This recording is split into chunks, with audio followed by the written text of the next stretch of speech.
All right, welcome to the Never Ready Podcast, podcast where I sit down with exceptional individuals who have done, in this case, done a lot with his life already. I'm joined today by Sid Pierce, and he's going to talk a little bit with us about what helped him to be, or to escape that state of being never ready. He is currently a freelance audio engineer, but I'll give him just a second to talk a little bit more about what he's done and what he plans to do. Well, I've done a lot of things.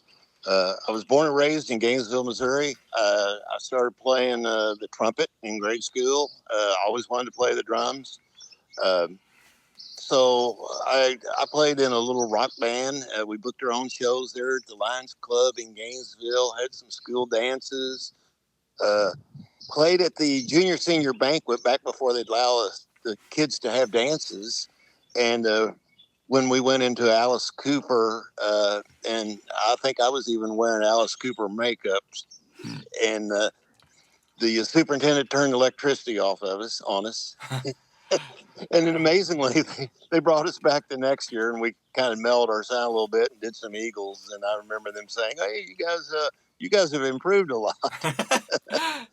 I grew up playing in the taverns down the state line where the Arkansas was dry, and the taverns had live music sometimes 6 nights a week.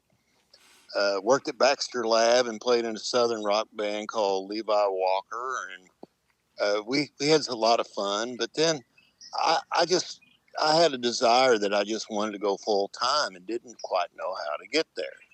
And just on a whim, I answered an ad in a music magazine to be a sound engineer. Moved to Michigan, took the Amtrak.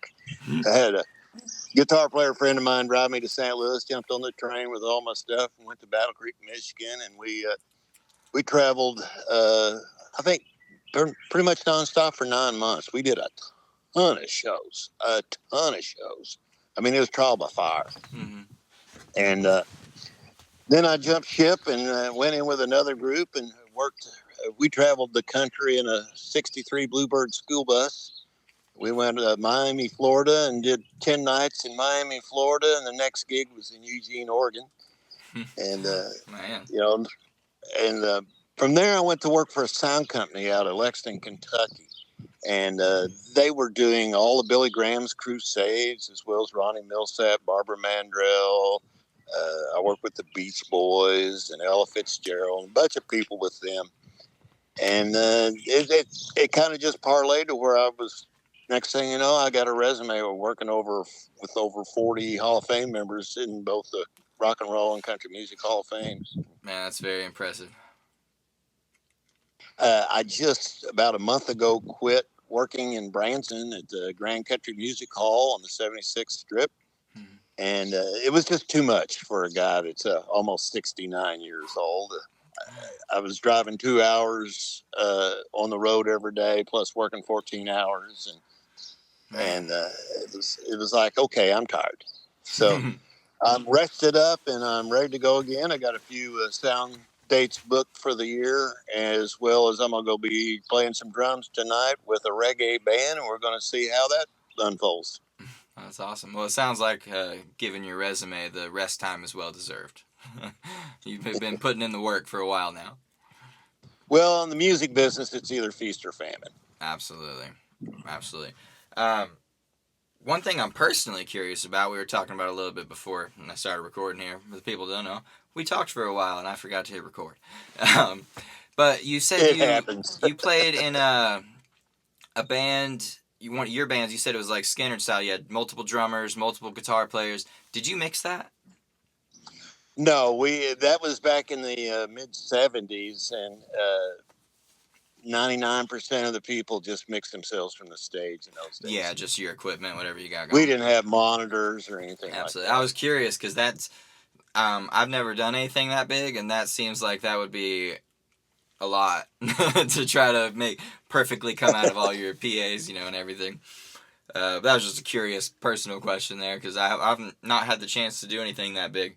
I've recorded and mixed plenty of things now. The one thing I've yet to record is a full drum kit. We have an E kit here at the studio, so it's like you just plug in the MIDI and go.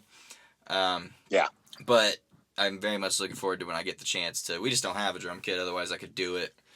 But that's a lot. Have multiple drums, multiple guitars, all in one. Oh yeah, yeah. Yeah, man, I couldn't imagine. Luckily, Well, let me tell you, I'm kind of like, you just jump in with both feet. But some of the big stuff that I've done, I've mixed 2 shows that had over 1 million people in the audience. Ooh. I mean, you can't see past 100,000. What's that atmosphere feel like? Like when you're just in high energy. No. I mean, just high energy. When a crowd that big is into it, it'll give you, it'll make the hair on the back of your neck stand up. Man, I imagine it's probably infectious too. You can't help but be excited when you're just around that much. Yeah, I mean, some of the bigger shows, I'd have to kind of do some breathing techniques before we started. Get this. One time I was with Roy Clark, and we flew to Bulgaria, and we were doing an outdoor show on the Black Sea with a symphony orchestra, a Russian symphony orchestra. So I had over 100 channels. I had 3.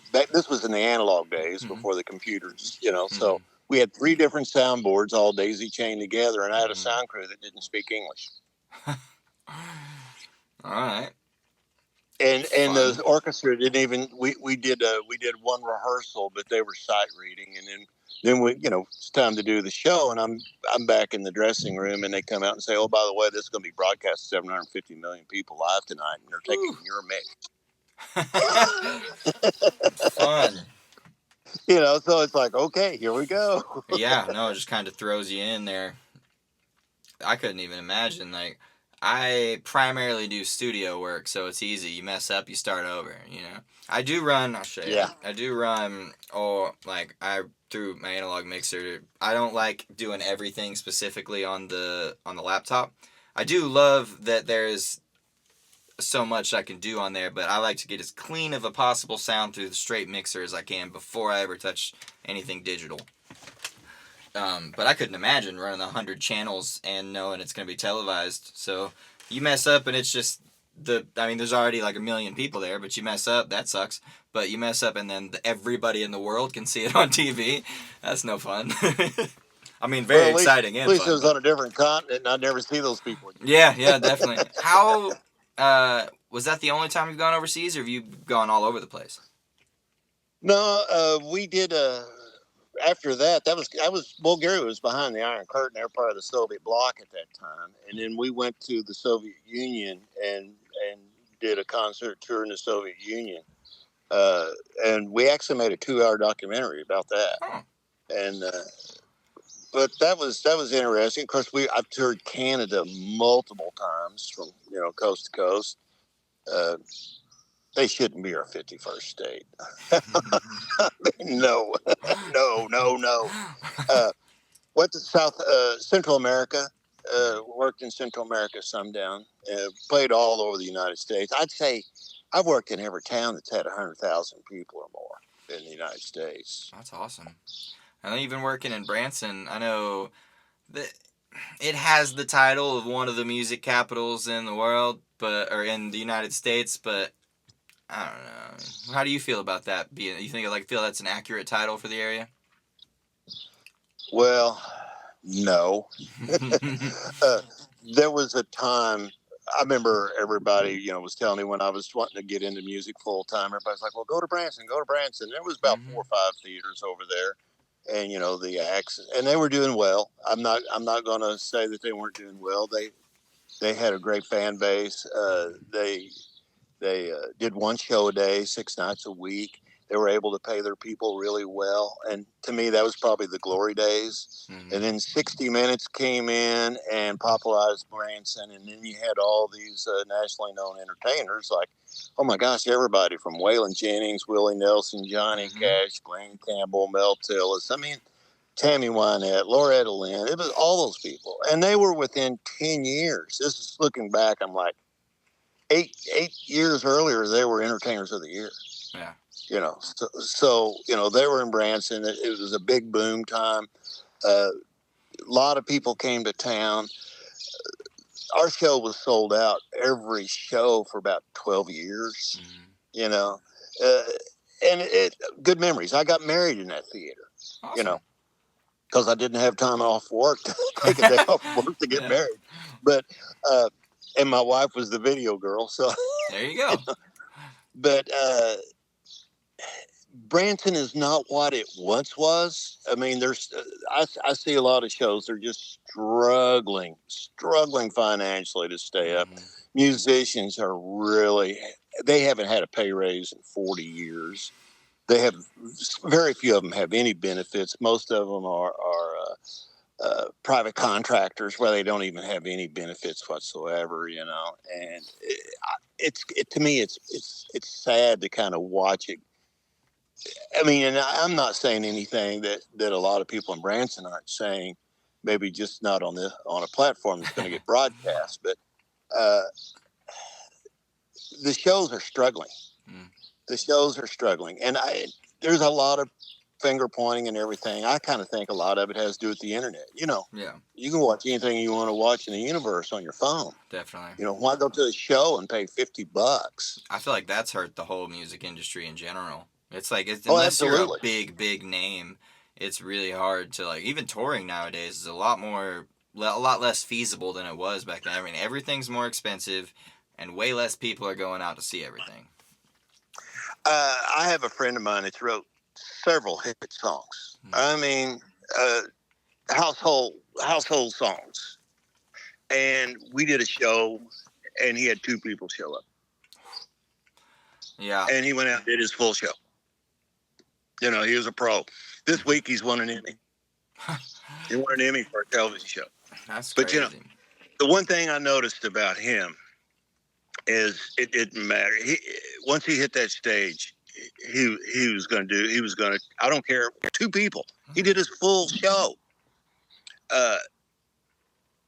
If he sold out, he's still going to give them their money's worth. That's just the nature of the beast. No, that's great. But it's harder now than it's ever been, and especially for recording. A lot of people back in the day, the whole thing was, let's get a record deal. You get a record deal. Everybody's chasing a record deal. Record deals mean nothing anymore. No. Because you've realized kind of how backwards they are. They're basically just loans that you have to pay back on everything. So it's not what people look for. And with distributing platforms, like everything we release is independent.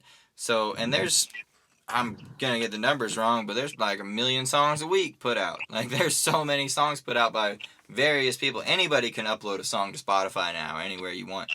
So you got people there's kids making music on just their iPhone and putting it out, and it doing better than a lot of these big artists and big recording studios stuff, because none of that really matters anymore. Anybody can put anything out at any time. There's no money in it. Mm-hmm. The artist doesn't get anything really. No. I mean, I had a friend of mine said his first royalty check for writing his song was about $35,000, and that was for 3 months royalties. Yeah. And he got used to, he wrote a few more hit songs, and he got used to, bringing in $500,000 to $1 million in royalties. Mm-hmm. And he goes, today, if you put one of my songs and stream it 24/7 for 365 days a year, I might have enough for 2 big pizzas. Yeah. I can. I'll say my personal numbers. My streams, I've only cashed out one time on my distributing, and at the time I had about 25,000 streams, which isn't a lot. That's really low. I mean, it's not even nothing. But with 25,000 streams, like I only cashed out $70. So yeah. If those were album sales, if people had bought enough, like at $10 an album, spent 20 or 25,000 albums, like just to hear my song one time, I would have made hella money. But nowadays with the streaming, it's like for one stream, it's like 0.0004 cents. You don't even get a full penny anytime somebody plays your song.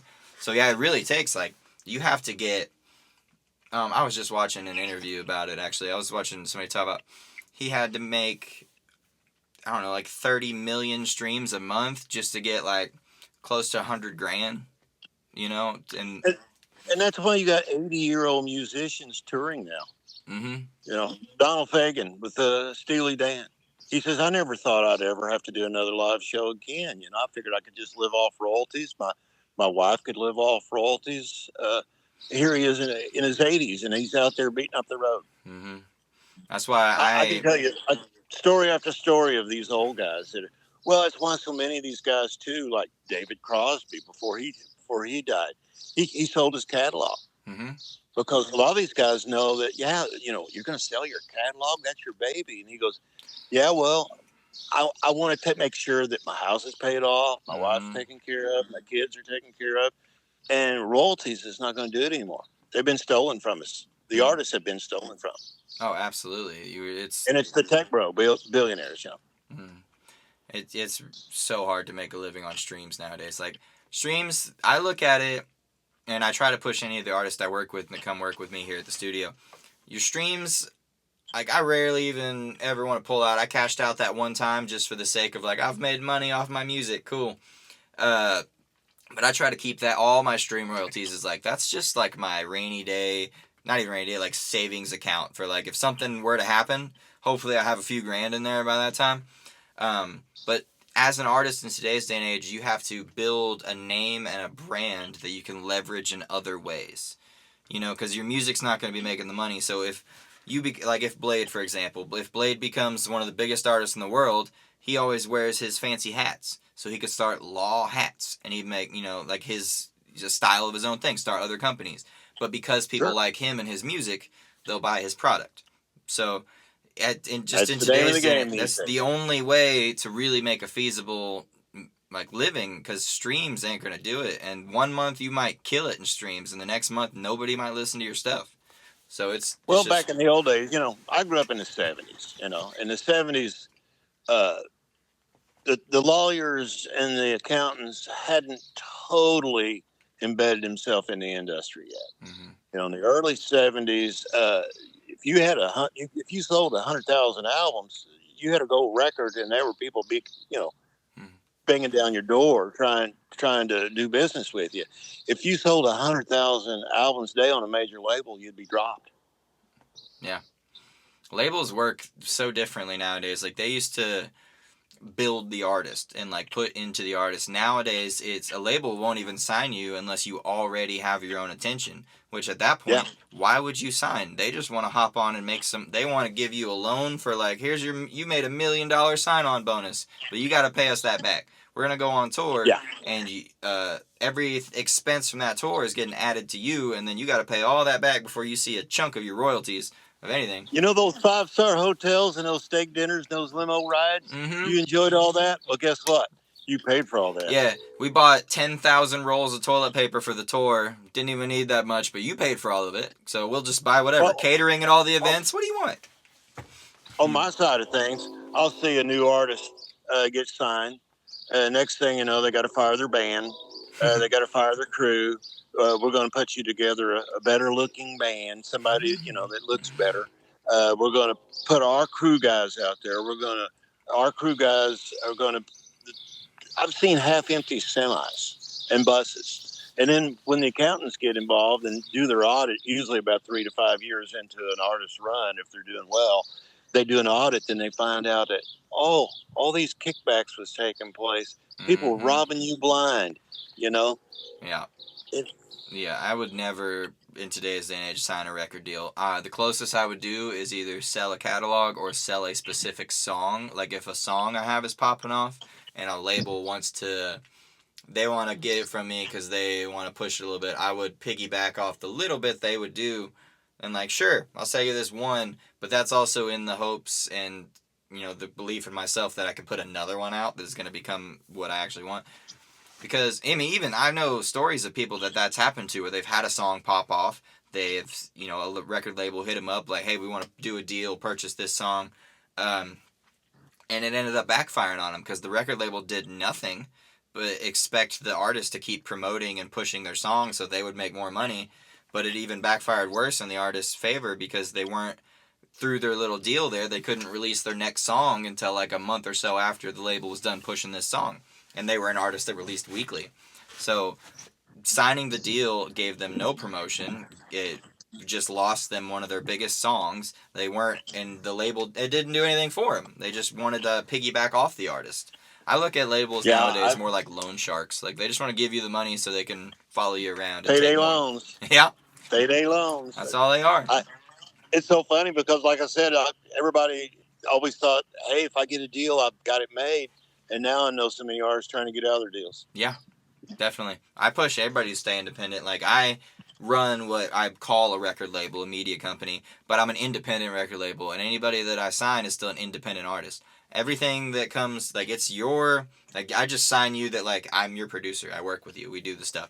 And I get my little chunk of royalties and cool, but it's nothing like I don't do anything. They can do whatever they want. They could leave and go work with somebody else. I don't care. They're independent people. And I don't want to have any claim over anybody's stuff because it's really disheartening to see how some of your favorite art or my favorite artists growing up or to this day, like that's why you didn't see them again. They were really big for a while because their label pushed them. Their next record didn't do as good and they still had to pay all that money back. So they're like, what are they going to do? You know, so now they're just out of the business trying to do whatever they can to pay back their label. And it's disheartening, but that's why it's in today's day and age you just have to be independent. There's really no other way around it. Yeah, I couldn't agree with you more. Yeah. So we were talking earlier, I don't think we've talked since we started hitting record again, but that you ended up being a teacher for a little while. That's how I ended up coming to this, because you taught Blade and Tara, and they're both very excited for me. They suggested real hard for me to get you on here. So, and I'll tell you, honestly, now it's like a second we start going, it's good, but I have been more nervous about doing this one than any other one because I knew nothing about it. You know, I'm like, normally I pick the person, I'm like, I know who they are, I know what they want, but Blade's like, hey man, you gotta get this guy. I already talked to him, he wants to do it, we're good. And I'm like, awesome, great, cool. But it's had me more nervous because it's different for me. You know, I'm typically you're working without a net. Yeah. I had to talk to you for a minute before we even got on to rolling because I didn't know as much about you as I typically do. But we talked about I taught in Gainesville for 2 years. I substituted. Mm-hmm. I substituted at the Gainesville district for a long time, even while I was on the road, working around my schedule. But then I taught 6th grade in Gainesville for 2 years, and then I moved over to Reed Spring and taught for 10 years, so I could be in the Branson area because I teach school during the day and then do shows at night. What did you teach? 6th grade social studies. Social studies, nice. I was always a social studies fan. Like to graduate high school, you have to get so many credits for everything.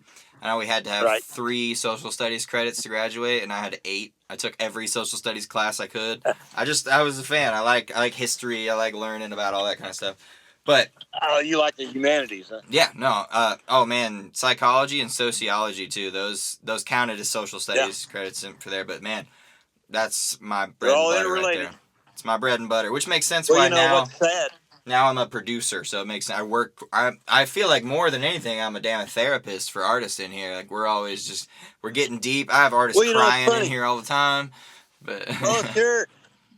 I mentor new sound engineers all the time, and I'll say, okay, now 1/3 of it is music arrangement. You got to know arrangements. Mm-hmm. You know, you got to know music. You got to be able to talk the talk. You got to be able to talk musician talk and understand the parts of the piece you're working on.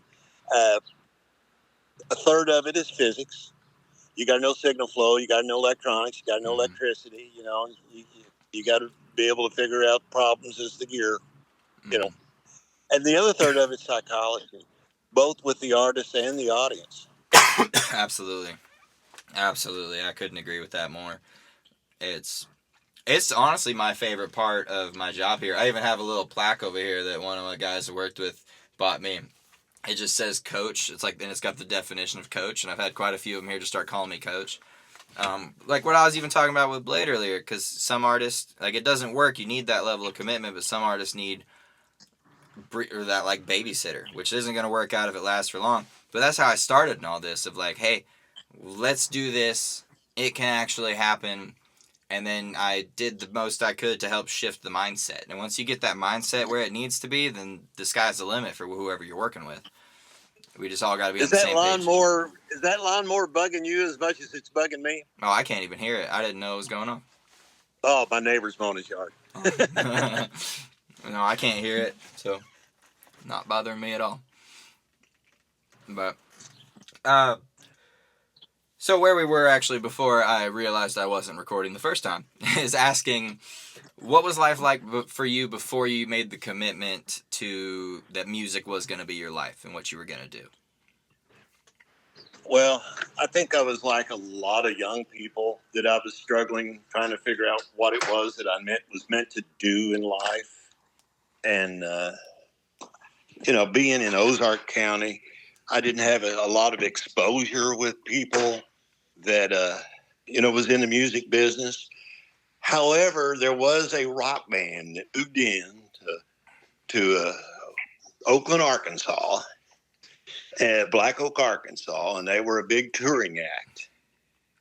And oh my gosh, they were the top gross band for several years in a row. Nice. Even out through the Stones and Paul McCartney, and here they lived 20 minutes from Gainesville. Mm-hmm. Well, that's where they kept their clean clothes. They actually lived on the road. Yeah. But that gave me the spark that, hey, it can be done. This can be done. And so I just decided that I was going to go for it, and I answered an ad in the back of the magazine and told them I'd played drums for 10 years and was interested in becoming their sound man. And next thing you know, they hired me. And I took off on the road for a couple of years and worked my butt off, and then got in with a sound company, and it just parlayed from there. So mentally, how have things changed since you made that choice? Mentally, how do you feel about life since then? Well, I think what really was the big deal for me was being around professionals. It's kind of like if you want to be a good banker, mm-hmm. you need to hang out with good bankers. Yeah. I would say you are your 5 closest friends. So keep those people around you, and you are a culmination of them.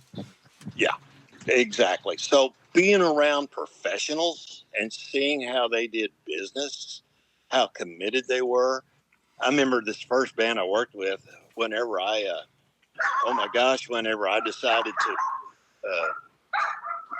to throw in with them, mm-hmm. I thought they were a big time organization. But when I got there, I realized all they had was a little bitty desk in a basement with a bunch of stationery and a phone, and somebody was answering that phone all the time. And they had the image of being big time, but their whole production was in basically the size of half a bedroom. No. Yeah. But what I noticed was they were taking care of business. They kept business hours from 8 to 5. They were booking shows. And that's one thing I say about professional musicians now. It looks like they're, only working when they're on stage. Mm-hmm. No, they get up during the day, mm-hmm. and you're either working through new material, you're writing new songs, you're working on your booking, you're doing interviews, you're trying to promote yourself, you're trying to maybe work on your gear. If you're not putting in 40 to 60 hours a week, it's a hobby. Yeah, definitely. I completely understand. This has become to the point where this is my full-time job. And it's the lowest paying job I've ever had currently, probably because I live in Gainesville. But it is full-time. I work consistently. I have I have clients come in and record pretty often, but just counting Blade and Tara as my 2 consistents. We have shows every weekend. Blade, now that he's about to shift back to part-time, now that the winter's ending, he has shows every weekend. He busks 2 or 3 times a week. We're in here in the studio 3 or 4 times a week, writing, sitting down, writing, recording, making demos, practicing the demos. We are, next month, we're recording a live album. So we are rehearsing for the live album. We're trying to write a new song to put on the live album. We are setting up the show, inviting the guests, doing all the various things, filming content daily, doing photo shoots almost every Saturday. Like, we have stuff, it is consistent. Like, I don't have a full day off. If I want a day off, like, I live by my calendar. I have to schedule it, like, in advance. My family all knows it at this point. Like, if they want me to be at anything, excluding, like, Thanksgiving and Christmas, because I'm obviously going to be there, if they want me at anything, they gotta let me know like a month in advance so I can put it on my calendar. Because I very well might have clients coming that day. I might have Blade or Terra scheduled. I might have to be editing one of these podcasts. Not even just the podcast. Like, there's music videos, there's the content, the short form content videos. There is so much that goes into being an artist, but most people on the outside of the music industry think it's just picking up your guitar and singing, or whatever instrument you may play. And that is the smallest part of it all. That's what we were talking about earlier, is that talent ain't nothing. Hard work's going to beat that talent every time. Every single time. It's all about commitment and how hard just how devoted you are. Mm-hmm. When I worked with Roy Clark, what always amazed me, somebody could call us 2 years out to book a show. Mm-hmm. And I'm like, how in the world do you make plans for 2 years from now? But he'd mm-hmm. take the date, he'd sign the contract. I'd have to go over with the tech stuff. I'd put it on my calendar. And if we didn't get anything around it, if that was up in the northern part of Maine, he would still be there. Mm-hmm. He was going to honor his side no matter what. We're the same way. For a long time, we were hesitant to do that because in our mind, we thought, what if by the time, like right now we have shows that we booked last December that are for next December. We have shows out more. And for a long time we tried to not do that because we're in our mind, we're like, what if we charging more at that time? What if we're, doing better? What if we've agreed to, a $500 or $1,000 show, and at that time we're doing, $2,500 shows, who knows? So, but I got a story for you. We just gave up on that and just started committing. Like, anytime we got a show or a client or anything, we just commit to it and we go, and there we are. But yeah, what's your story? A friend of mine was booking Merle Haggard. Well, nobody knew who Merle Haggard was, and I think he got him for $500 in Oklahoma. Well, Merle broke out with a couple of hits since they signed that contract, and my buddy's sitting there going, I may have to move the venue because, he's got a couple of hits now. When I booked him, nobody knew him. Now everybody knows him. Mm-hmm. So what's Haggard's management do? Well, they call him and say, hey, we'd like to buy the contract. We'll just buy the contract, because, we're making 20 times that amount now. Yeah. Just buy out and be done. We just want to buy you out. And my buddy's like, no. So what did Haggard do? He come and played for $500. No, that's awesome. I love that he still honored it. That's great. But yet, definitely, you won the lottery there. You got a multi-$1,000 show that you just got $500. You're gonna get some good promotion there. Plus, you get to see him yourself. You're like, man, I just basically got my own ticket for $500, and I get to be as upfront as I want. It's my venue. I'm gonna make sure that Merle gets his check personally. Yeah. Oh, that's awesome. So I asked what had changed for you kind of mentally, but how, I know we talked a little, you went overseas, but like how much actually changed for you after I made that choice? Because you were telling me you were all over the place. You played in Russia, you played all over. Yeah, I would say even once I got on the road with that first band, even though it wasn't big time, we made $2,500 a week. But here's what we did. We'd come into a little town and we'd say, you got to feed us and you got to put us up, and we'll play as many shows as you have for $2,500. This was in 1981, and sometimes we do 17, 18 shows. We do 3 a day. We did say no more than 3 a day. Yeah. But we do morning shows, we do afternoon shows, we do evening shows, and people, they were working us to death. And of course, I was a sound guy, so we were carrying PA, so I'm setting up that PA 3 times a day. And I mean, I remember about 6 weeks into it thinking, what have I got myself into? I'm just more slick. It's like boot camp. And, but once I got around other committed people and saw what it took to actually build a career in the arts, uh, of course, I will say my dad was the sheriff there in Ozark County, so I never knew what it was like. Where his job, it was not 9 to 5. You're either all in or you're nowhere. Mm-hmm. And so, from a mindset, it was just like, oh well, if this is my career, I got to be all in. If I have to work 20, at first 2 years, I bet I only slept in a bed maybe 20, 30 nights a year that year. Whew. I was either sleeping on the floor of an old school bus or on stage someplace. A lot of times we played some sketchy places to where I just sleep with the gear. Yeah. No, I understand that. Gear gets expensive. You don't want to lose that. Even just the amount of money we have tied up in cords is unreal. Oh, it's insane. Mm-hmm. It's insane. And that was one of the first things, like learning the differences and all the, like when I started doing all this, the difference in all the different chords, all the different things. The mixer was nothing. That was easy to figure out. Once I stopped looking at it as a bazillion knobs and started looking at it as it's just one channel, I'm like, oh, okay. Exactly. You learn one channel, you're fine. It's just the same thing a bunch of times. Yeah. But wires, man, I've had equipment. The problem we couldn't do, I had to reschedule this podcast because we were supposed to do it last week, was one wire problem. I had the wrong one. And now, I know too, I also have to, funny enough, I can't record this straight into my mixer. I have to run it through a DI box or it won't pick up my phone. Is that right? Yeah, weird stuff like that. Like, it's just all the little things. But if I didn't have a DI box, I couldn't be doing these online video chats the way I've been doing any of the podcasts. I'd have to do up in person ones until then.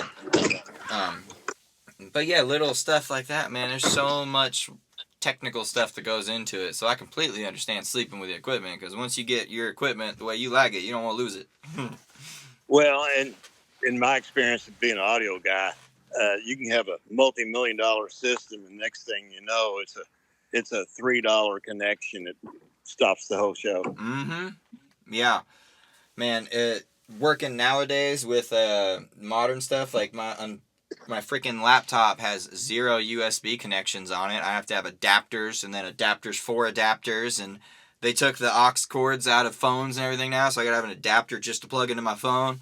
Everything is insane, and they just it's all these little itty bitty little pieces. It's not even my big equipment that never has problems. It's tiny little stuff like that. Drives me nuts. It's insane, isn't it? Mm-hmm. Drives me nuts. I do love, though, I know it's not necessarily the best for the music business as a business of trying to make it a living. But I think it's great for creativity's sake and for music as a whole that it has become so easy for people to make music, because anybody can. Anybody can make. You can make it right here on your phone. You don't even have to have a mic. You could use your headphones and the mic there, or just the mic on the phone, and make some stuff. And I love that. Yeah, you don't even. Yeah, exactly right. Mm-hmm. I made my first probably, at least 80 songs that are actually produced and out. But if you go to covers that aren't released through distributing platforms that are just for promotion on YouTube, probably 150 songs. My first 150 mixed and recorded and released songs were all on an iPad on GarageBand, which is an entirely free app that comes on there. So anybody can just do it. Just pick it up and learn. Start making stuff. They make it so easy. With the digital instruments. Do what? Sorry? With the digital instruments on GarageBand, you're up and running. Yep.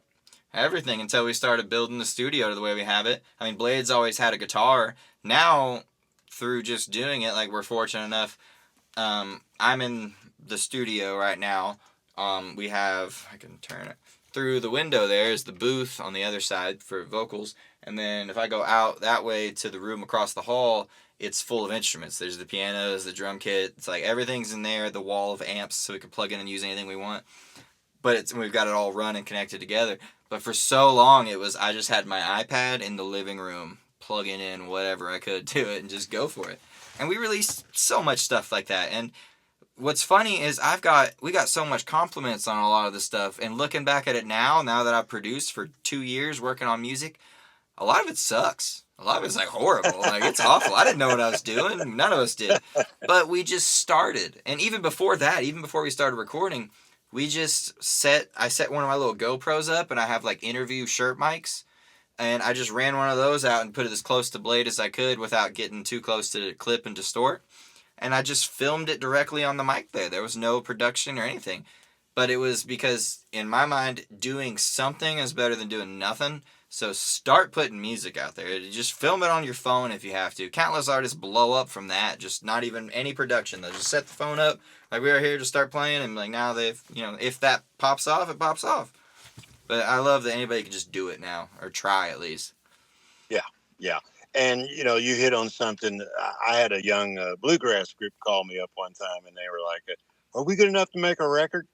And I says, well, yeah, you don't have to be good to make a record. Mm-hmm. I says, let me tell you something, though. Making a record will make you better. Because if forces you to listen to yourself, when you start playing it back and you're not in the moment, then all of a sudden you're going to hear things you've never heard before. Mm-hmm. And I says, I guarantee you'll make a good record. In a year, you'll hate that record and be embarrassed of it and want to make another one. Uh-huh. That's exactly how it is. That's exactly what happened. I can't listen to my own music most of the time. I don't like it. It's just like I just hear the little things that I would do different now, Not even so much like lyrically or all that. I mean, like, some of that could have been a lot better. A lot of it could have.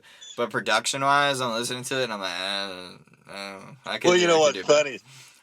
I'm friends with a couple of the Ozark Mountain Daredevil guys. Well, I think they're like celebrating their 52nd year, and a couple of their big hits. These are the guys that wrote and sang their big hits. If you want to get to heaven and Jackie Blue. And they're like, oh, you notice this part where it's out of tune here and we rush it here? That was back before there were any click tracks. That was back before there was any auto-tune. And we can't listen to that crap because we just hear the mistakes even after 52 years. It's like, I want it back. I want to do it again. Nope, I completely understand that. We, a lot of times, are very guilty of wanting to re-record old songs, even though, just let it be what it is. Especially if people already like it, because nobody's going to hear it the way we hear it. They hear it and they hear music and words. We hear it and I'm like, I hear the timing. I hear the drum. I hear the bass. I hear the guitar. I know every instrument that's going on because I'm listening. I'm listening to the stereo painting. Like, where is it? Is it on this side? Most people don't even, and it's just music, which is... Yeah. I get it. I've always been a music person, so it's always been more to me than that. But, I mean, I can see both sides of that. But we have countless mistakes. Sometimes we'll run with them. We got one song where we were recording in here, and we accidentally kicked over. We had a little butane can just on the floor over here, and Blade kicked it over on accident right when we started the take. And I ended up I left it, so it's like right in the intro of the song, you hear just like a ching ching ching. It just like falls over. But I ended up cutting it and using it in 3 different spots in the song just because I liked it. And then like that's the outro too. It's just like ding ding ding, because we just kicked a can. It literally just happened in the moment there. But we ran with it in that instance. But there's so many things like that I listen to in old tracks that could have been better. Little stuff. I hear the room buzz now that I couldn't even pick up on when I first started. Didn't even know. Like, it's weird. I related a lot when one of my first jobs I ever had was working at Ranger Boats, and I was in mold repair, so I had to sand and buff the molds to be perfectly shiny smooth. And something funny enough, the guy who trained me there is now my father-in-law because I married his daughter.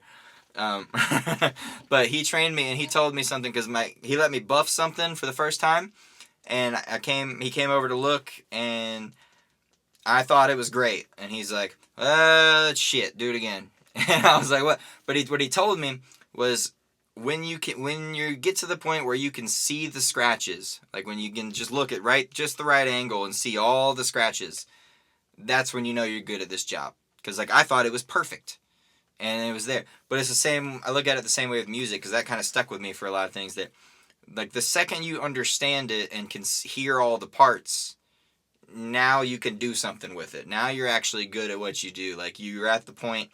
I mean, you can always get better, but you're actually at the point where now you have a tangible skill that you can do something with. But until then, you're just throwing darts at a wall, hoping you hit something, trying shit. You know, you never know.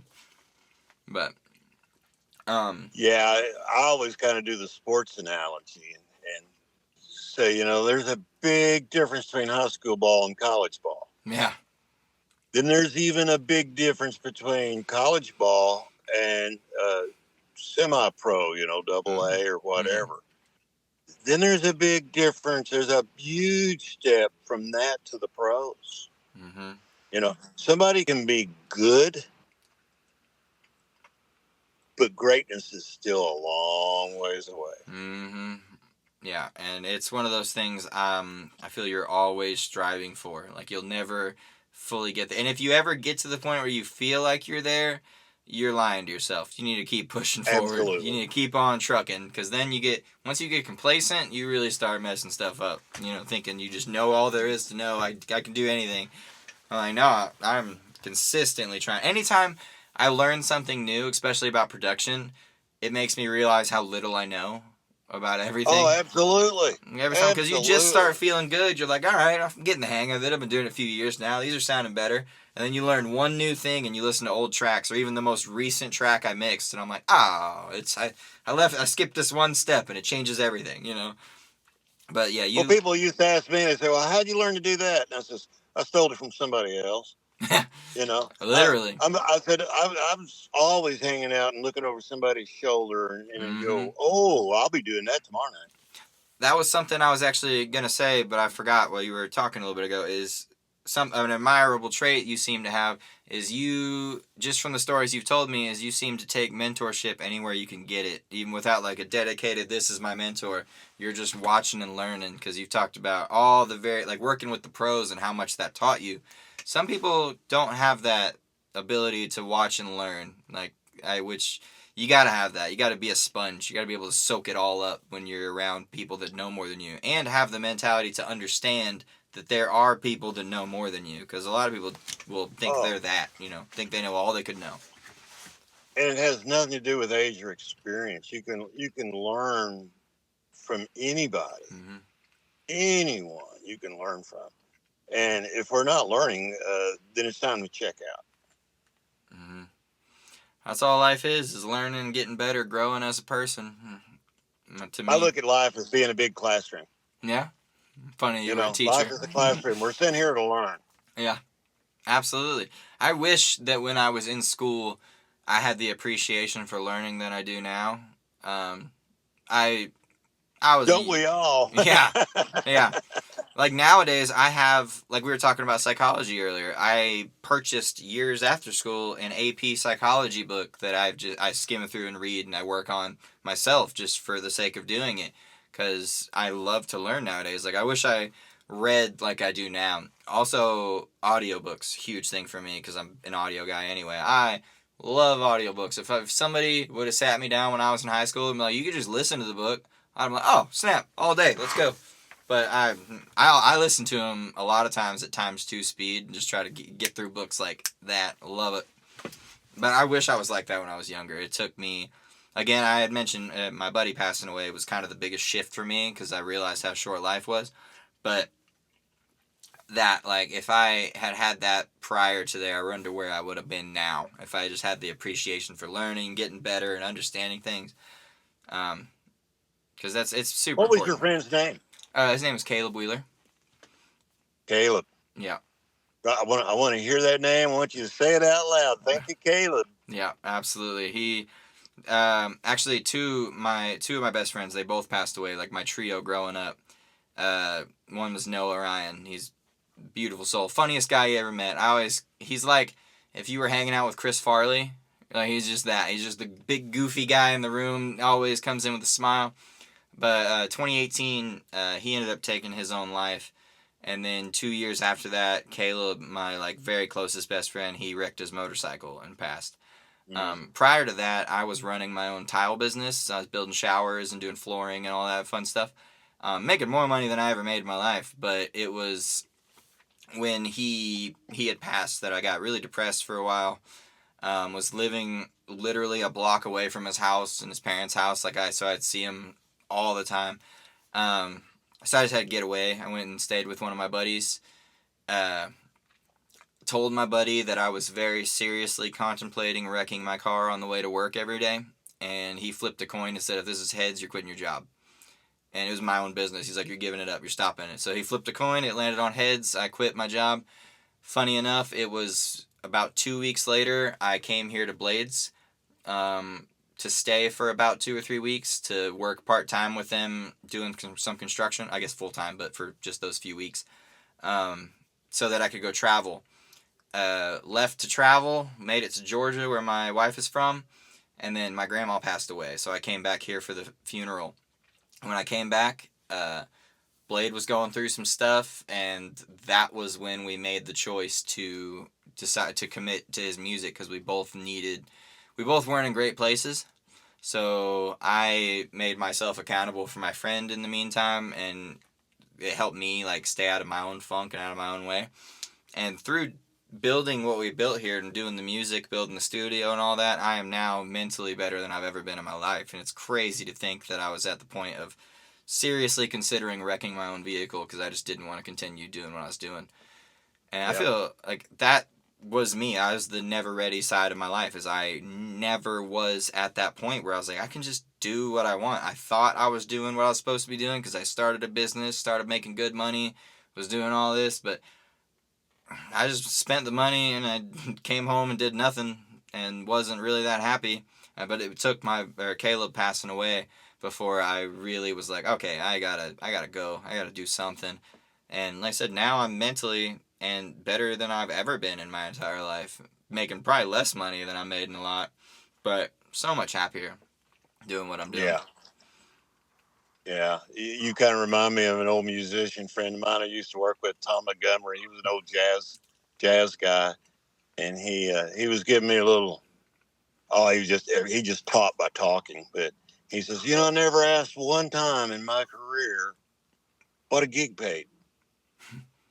He says, there's only a few reasons to take a gig. It's either good music or have fun, or people you want to hang with.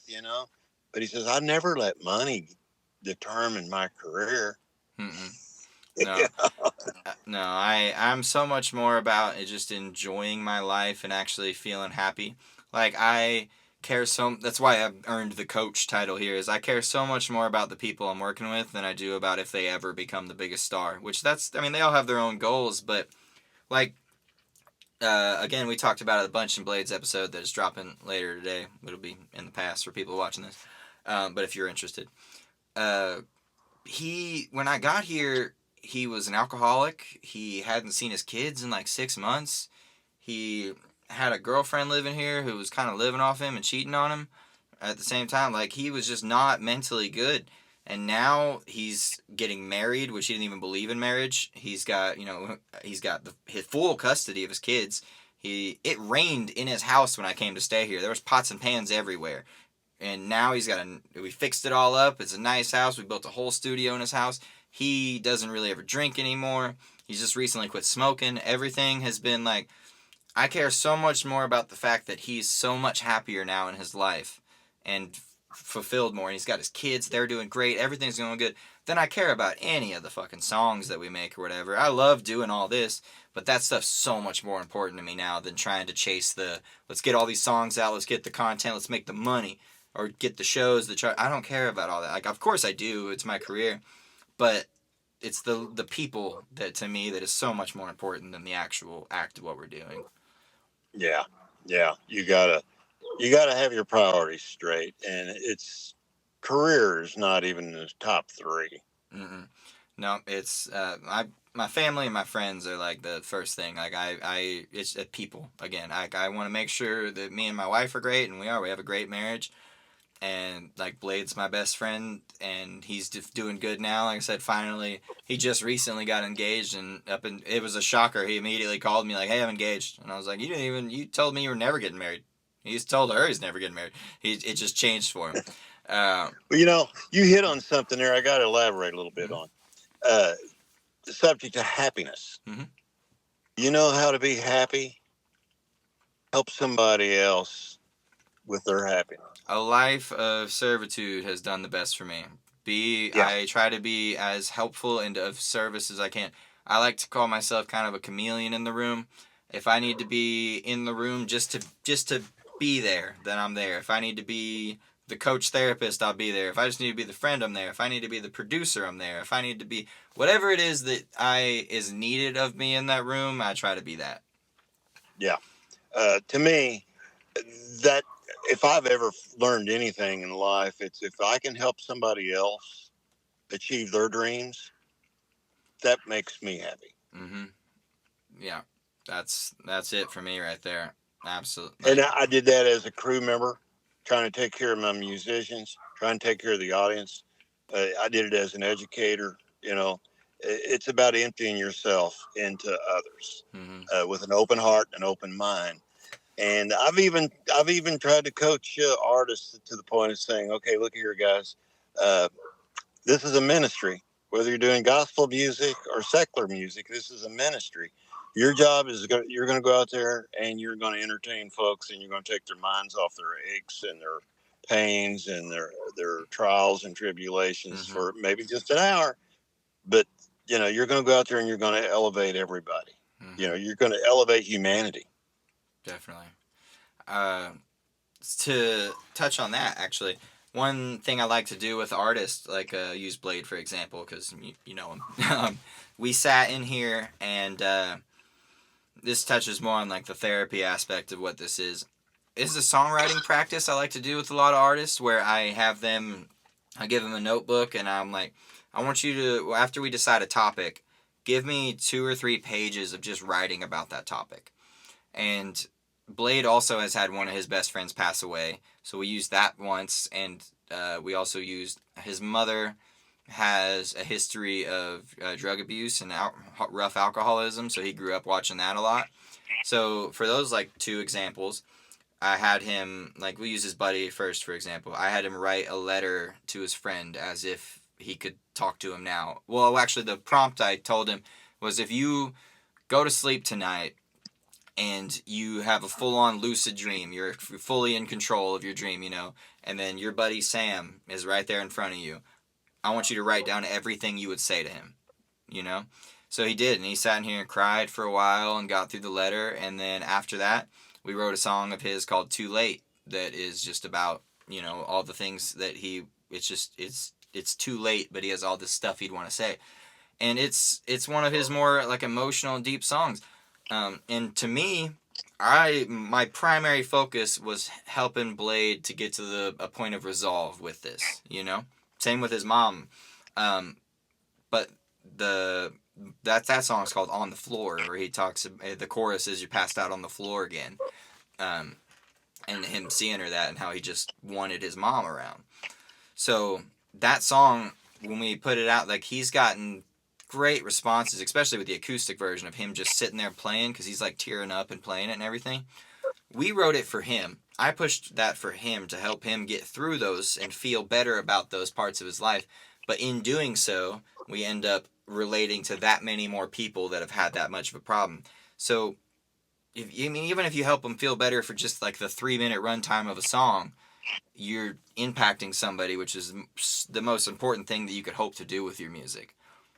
Touching lives. Absolutely. Like, to me, I feel success upon creation. Like, when the song's done and it's finished, it's mastered, it's ready to go. The second I press upload, great, awesome, done with me. I'm on to the next project, whatever. That's my, like, I feel I'm awesome, success. Whatever it does outwardly for the fans is just extra. It's great after that. But when you do have one like that can resonate with somebody because you were just being true and honest to yourself in that song, it makes that song, even for you, mean so much more. It's just, there's a beauty in sympathizing, or when somebody can sympathize with you, or you just hearing something that it might be some tiny little feeling, like, to him, that he thinks might have been the only person to feel this way ever. But somebody else might feel that exact same way, that they're the only one feeling this. And when they hear that song that strikes that chord, that is like, this person understands me. There's such a beauty in that, Well, just being validated Mm-hmm. that what you're feeling is real. Absolutely. Absolutely. Um. All right. Well, I guess I can get to the kind of the big ending finale here. What I like to do is I like to have you talk directly to the audience at this point, and I would like to know, what would you want to say to somebody that is caught in that state of constantly making excuses or feeling like they're never ready to commit to themselves? Oh, we're in the moment here, so bear with me. No, you're fine. I kind of like to say this is kind of my philosophy, and I hope you can hear my heart on this when I say the past is a bad debt, the future is a promissory note, today is cash in hand. Don't waste the day. You know, life is so fleeting; it goes quickly. There's all kinds of ebbs and flows, all kinds of distractions, all kinds of setbacks, but you got to get up and get busy living.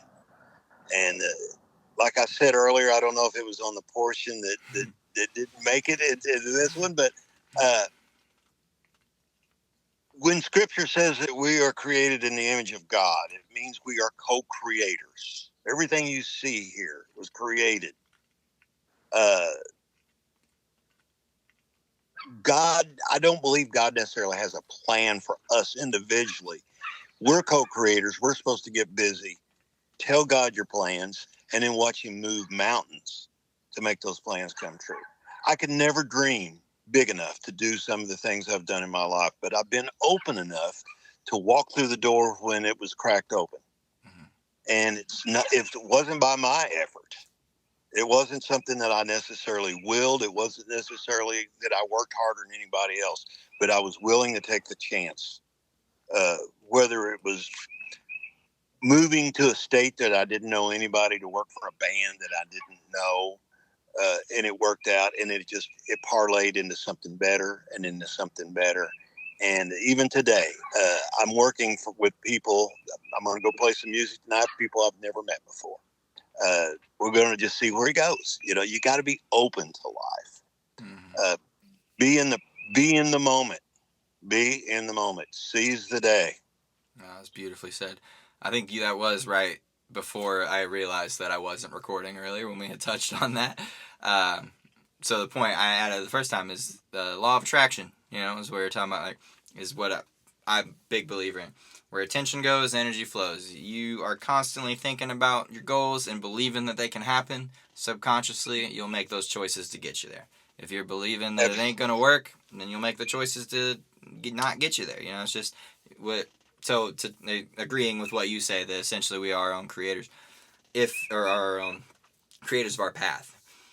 If you are the person that, like, personally, I'm not very religious. I just, not that I disbelieve or anything. I just don't. It's not a part of my life. I don't concern myself much with it. I believe in the universe that it will follow and help you lay out the path that you lay for yourself. So that's part of why I make all the artists I work with. I have a practice I make them do. I make them write their name down on the top of a piece of paper, and then write down everything that person is. Are you a good father? Are you good? Then great. Are you a hard worker? Awesome. Are you, like in music industries, are you one of the biggest artists in the world, if that's your goal? Write it as if it's all a thing. Like it is, like if this was the end of your life, if this is going to be like looking back at your stats of your whole life, write that out. Have that plan. And then if it's not on that paper, don't do it. Just stick to the plan you've made for yourself. And I make every artist I work with sit down and do that before we start doing. Any artist that wants to regularly come work, that's the first thing I'm going to hand you a piece of paper. And I'm going to say, tell me who you are, or who you will be. Like, obviously things will change throughout your life, but Absolutely. That's a great exercise, though. Yeah, that's a great exercise. I can't entirely. I don't want to take full credit on it, because I was a teenager who grew up listening to countless motivational speeches, so I'm sure I picked it up somewhere along the way. But I can't think of specifically where, but I definitely have. It's stuck with me. I do it myself.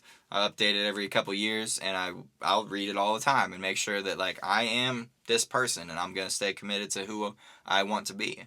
And when or do I need to revise this and edit this? Mm-hmm. If something's not working for you, you can always go back and change. That's why I have it every few years, Because like if I would have wrote it before Caleb had passed away, then I would have wrote that I'm like, I own my business and I'm doing my stuff there. You know, my flooring and tile business. I would have wrote that like I'm going to get really good at that. Now I still just am entrepreneurial as it is. Like I'm still running the business here.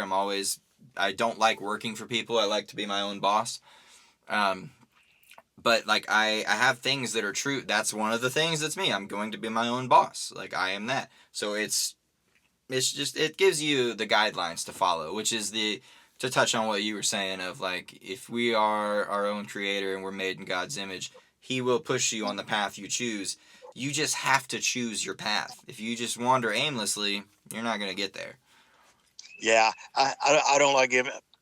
I've been a believer for a long time, but I don't like God being a scapegoat. I don't think he appreciates it either. No, definitely. And I don't discredit or disbelieve for anybody. Like I think the term's agnostic. I'm not sure, but I think that's just like one without religion. I just don't. It's not a part of my life. I don't. Yeah, well, I totally get that. I totally respect that. Yeah. So a lot of times I'll say, "Well, this is what I am now." Mm-hmm. Yeah. Currently, and who knows? That may change. I grew up very religious. I went to the vacation Bible schools. I was in church every Sunday. I just at one point decided that this wasn't something that I wanted to, it to be a part of my life. It's just not for me. But I don't this hate is on another anybody. podcast. Yeah. This is another podcast. Absolutely. But I don't fit very well into the Western Christianity dogma. Yeah. No, okay. I get that for sure. I've worked closely with too many of those rascals. Yeah. I've spent a lot of time around the really heavy, I'm in the Bible Belt, I've spent a lot of time around the very heavy Christians. Huh? Yeah, you can't escape it. No, you cannot escape it. No, you gotta move or something. Where I'm at, it's everywhere. Well, it's like when I was teaching world geography. It's like, now that you're 16, you're going to say, I grew up around all these hillbillies speaking English. Today, I think I'm going to just start speaking Mandarin Chinese. Yeah. No, it doesn't work that way. No. But no, I completely agree with the whole thing of just, you got to commit, essentially. You got to once you make the choice, it will start moving that way for you. The biggest point in my mind is making the actual choice. Like once you've committed that this is what I'm going to do, life will change. Well, and I don't want to make lighthearted of this either. Once you make up your mind that you're gonna commit your life to this, that doesn't mean there's not still going to be a lot of no's, and a lot of closed doors. You got to get comfortable with that. Yeah, if you're not comfortable being told no, or then the door's closing, then you've just got to accept that. That's just reality for everyone. Yeah, everyone gets told no. Yeah, get good with failure. Absolutely. There's this whole story about this guy wanted to be a monk, and he goes to the monastery. So he knocks on the door, and they're like, "Go away, go away, go away." So he knocks again, and like, "Go away, get out of here, get out of here. You're not welcome here. Go away." So, third day he comes back, knocks again. They're like, "Okay, you can come in now." And he's like, "Why didn't you let me in the other two times?" And like, we want to make sure you're serious. That reminds me of, I'm a movie buff, so that reminds me of the movie Fight Club. You ever seen that? Where I have not. Oh, it's a psychological, twisty kind of movie. But they, in order for people to get into their club, they have to stand outside the front door for like 3 or 4 days of the people telling them, "Go, you don't belong here." And they just gotta wait, just hang out, and after a few days, they'll bring them in because they know they're committed. That's the way the monasteries worked 1,700 years ago. Mm-hmm. They didn't take anybody who knocked on the door. They have to know that you're committed to what you're doing, and that's just life in general. And especially in the music business, that's been everybody I've talked to that's made it really, really big laugh about the times that they said, well, I was told no this, and I was told no this, and I was told no this. Yeah. I look at it too, like the getting good with failure part is like every song, like you hope that it's gonna be the one, like you're gonna put it out and it's just like, woo, people love it, it's great. But you really have to have thick skin trying to be a musician, because you might get to the point where you've released 30, 40 songs and you're still exactly where you were when you started. And that And could I be think it's very harder now than discouraging. it ever was. Yeah, yeah. I think it's harder now than it's ever been. Mm-hmm. So you guys have just got to keep doing what you're doing. Yeah, that's where we're at. It's just it takes that certain level of commitment, but it will eventually shine through if you just stick to it. I can't remember. I guess I'm going on 46 years of doing this professionally, and I make about the same money as I did 40 years ago. So it's not the money. It's No, not the money. no, you got to commit for the love of what you're doing. And again, like I was saying earlier, I love working with the people. So I think being a producer is it's one of the best parts of my life, and I will probably always be a producer. Like I initially got into this wanting to make movies. Like I was the film guy before me and Blade got together doing all this. We went and to outside sources for studio stuff, and that just wasn't working for us. So I took it on and started learning how to do it. But I think like by the end of this, I'm probably going to be spending a lot of my later years just one-on-one working with artists, especially new artists. If I can like spread the knowledge I have now to them by that point, that's gonna like one of the beauties of my life. Like I love there's no other thing I'm doing than when I'm sitting in here one-on-one with an artist that I lose track of time more than anything else. Like I could be in here all day with them, and I'm like I didn't even realize, because it is what I'm supposed to be doing, and it's just I feel great working. And again, it's the mental, not just the trying to get the best track. There's a lot of that in it, because it's like let's get you emotionally to where you need to be to put through that emotion in the track, but it has to be true, and if it's not true, it ain't gonna work. But I love it. There's a beauty in the one-on-one interactions I get with artists. Well, keep up the good work. I appreciate that. I would like to thank you for taking the time out of your day to sit and talk with me. And would you take a second just to let the people know where they could find you if they want to follow you on Facebook or anything like that? Like, what are all your pages? Yeah, I'm my biggest presence is on Facebook, just Sid Pierce, and on Facebook.